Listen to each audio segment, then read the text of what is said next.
Morning guys, Mark Ferrasci, Protect Dog Training, heading to Tractor Supply with the puppies. So we kind of wanted to skim over what we've got so far and what we've put in and built, and kind of skim over what we're up to and what we're going to do, right?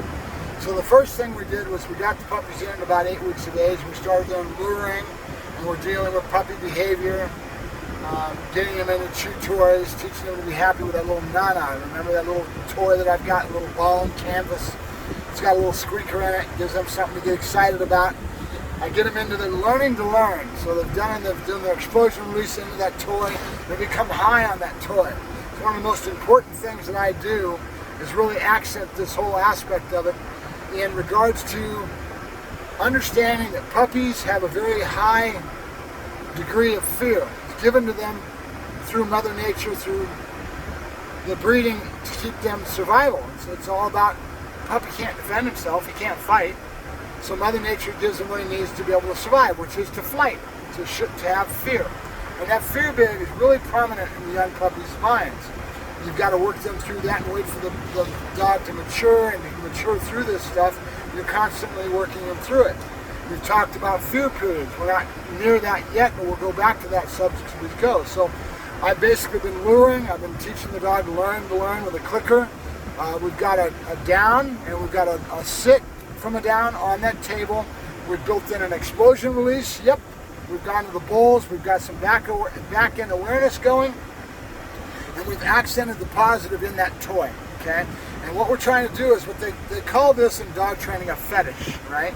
Meaning a toy that's theirs that they get high on, that becomes a fetish, something that they want really a lot, right?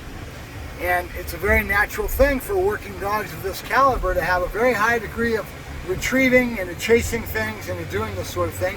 You see these young puppies going after balls, even chasing. They have no problem if they're retrieving, coming back to you. So I've got them high on this toy. And one of the most important things that I do when I start transitioning from all the baseboard that I've already got built on the young puppy at home, and now I'm starting to go out in public. I've got them high on this toy, and this is their little fetish object, right? The idea here is to keep the dog's mind from going from a negative state of mind, from what I call the worried state of mind. Because dogs are going to be checking out everything. They freak out on it. You don't want them to lock into that negative set of mind and to dwell on it, right?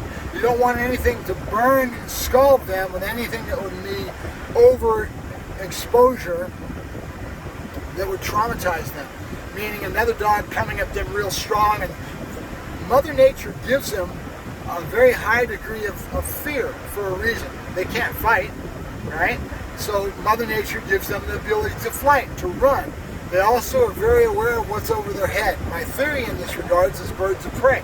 Mother Nature makes them so that's why they always want to go under things, right? They're a den animal. They feel very secure being covered. You notice puppies always want to run underneath the table, underneath the couch, whatever it may be. They feel very comfortable when they're under things, right? Mother Nature gives them this to protect them. And with time and maturity and with doing the right things, you can get them to mature out of this and to be very confident. Everything we're doing is about building confidence within the animal. So there's kind of 3 pillars of things that really build confidence. Agility, being very confident with their body. You hear me talking about it all the time, about agility. How much work did I put into agility? With young puppies, think of it just like a child on the playground. You're doing this to get the dog comfortable with their bodies, to be very secure and being able to be very agile, and that builds confidence, right? If they're confident within their body, now they can go out, and that grows confidence. It's a big part of one of those pillars, right? The other one is to have them be very secure in their fetish, which is that little nana that I've got. Be like a child with a blanket. It's got that little nana, and they've got their sucking on their thumb. They go everywhere with that blanket. It's because that gives them security. They feel secure having their little blanket, their nana, okay? So that toy that I've got, the little canvas bone that I've got a little squeaker in with a little bit of sound stimulation, right? These sounds are very important. You've seen me doing it already with these puppies. I've got a little lip wag that I do. I do all kinds of little sounds. That's my negative marker, right? That build up to be basically markers that I can use in their vocabulary. When they're young, you hear me talking about it as well, I've built up a very high degree of vocabulary as much as I can. You want to get a drink, you want to go bye-bye. There are no markers. And then no, that kind of thing.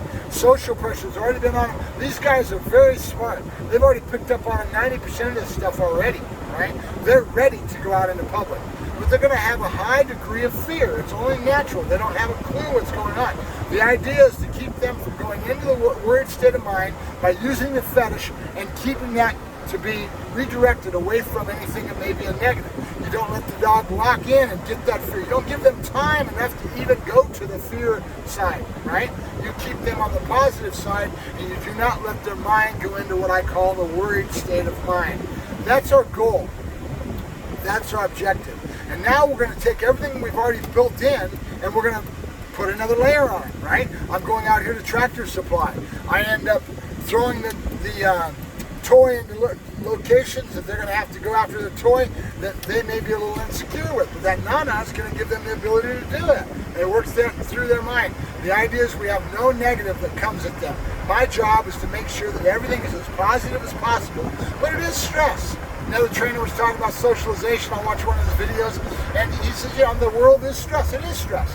But stress builds strength if it's done right, okay? And you see me not being that soft with my dog. I'll do things like put pressure on the leash and kind of pull them off of an object, so they're forced to have to do these things, right? I'm not abusive with it. I'm not, throwing them through the air like a sack of potatoes. Everything's done with a kind, gentle hand, but I make them address this fear that they have in their world, redirect it and keep their mind from going to the worried state of mind as much as possible. I do things like hard pats, grab their jowl, give them a hard, good boy, all right. Treat them with a kind of a tough love is what I call it, right? I want to build strength in everything I do, right? That's the whole goal. Build confidence and strength within themselves as we go out into this environment. Everything I'm doing out here is just like using an agility course at home. I'm going on to dog food bags. I'm getting them to go. Then I'll do the behaviors. I'll do it down. I'll do a sit.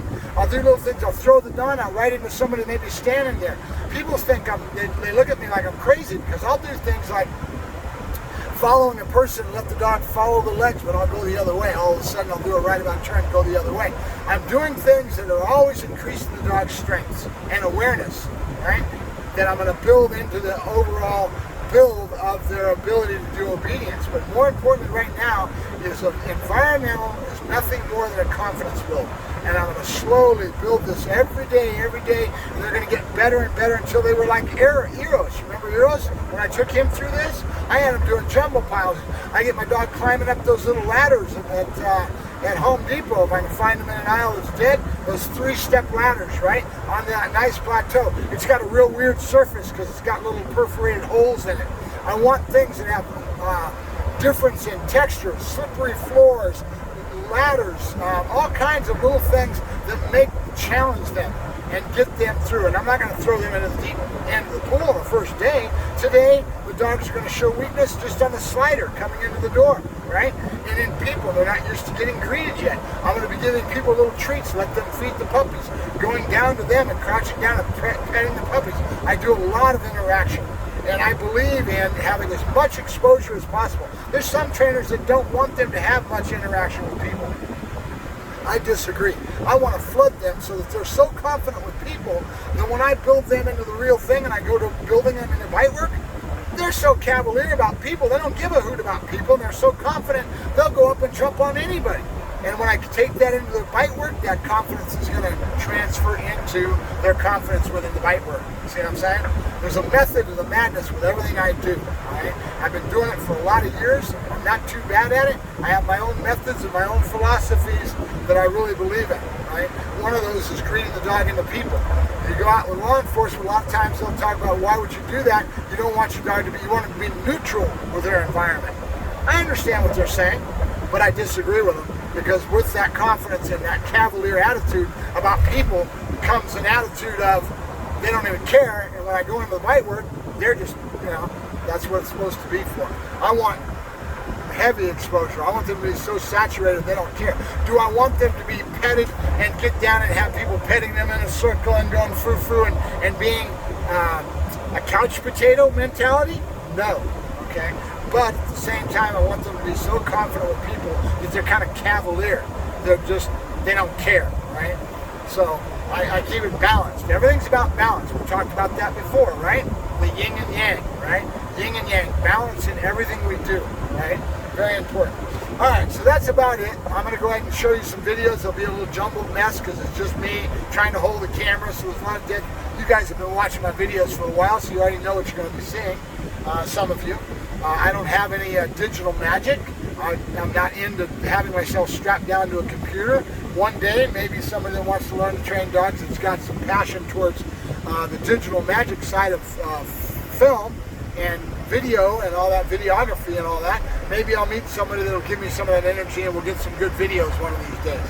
If you're out there and you really have a passion towards doing film and video, you want to get around puppies, you want to get around dogs, you want to have an experience and learn and grow, give me a yell. And we'll help you out, and maybe we can help each other out. I'll teach you and you can do some videoing for me. Right now I need somebody to handle the backboard on doing the nose work with this puppy. I need the imprinter. You guys into playing with puppies, you're more than welcome to come up. It doesn't take a genius to follow direction and to do what I'm asking you to do, to be that fourth hand. And I need 4 hands. I need somebody behind the backboard, and I can do the handling. They can do the reward placement, right? So that's about it. Mark Ferrasci, Protect Dog Training. Yakking about dogs as usual. We're going to show you these dogs build, and hopefully you'll learn something. Any questions? Anything you got, comments? Fire away. I'm not adverse to that at all. I appreciate you guys being here. Have a good day, guys. Thank you. Bye-bye.